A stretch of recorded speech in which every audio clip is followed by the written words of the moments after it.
再来看印度的东北部的曼尼普尔邦，这个月初发生严重的种族冲突，有嫌犯牙穿四架庆祝立场无同款的民众，佮放火烧车烧厝。初到为止上无已经有60个人死亡，超过35000个人有路无厝。 今日民警互相斗相共，无厝通转去的难民，在关键的协助之下，去临时避难所。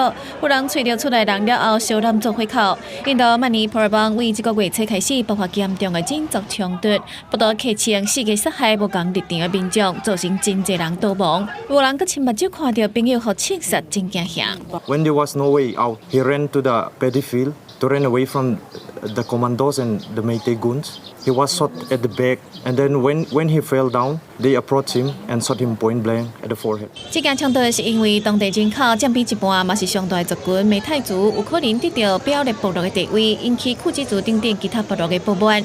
因为和立表列部落因得到特定的公务工作、读大学的名额、加选举保留时厝等等真侪福利，和其他部落烦恼族群的就业甲读册机会会受到影响，所以部落学生联盟就发动抗议游行。 希望政府会当拒绝美泰族的要求，所引起严重的种族冲突。有报道就趁机会4架放火、烧车、烧架机，造成数百人死伤，超过35000人无厝通转去。As of now, around 60s, सब innocent हैं, और injured हुआ है around 231 people. 为了控制冲突，印度军方甲负责边境安全的阿萨姆步枪队出动数千名士兵介入，用直升机甲无人机来侦查甲监视，佮实施宵禁甲切断网络，一直到初九才放零宵禁的限制。 अभी काफ़ी जगहों पर नॉर्मलसी है, लोग अपना रोजमर्रा का काम कर रहे हैं, कर्फ्यू में ढील दी गई है।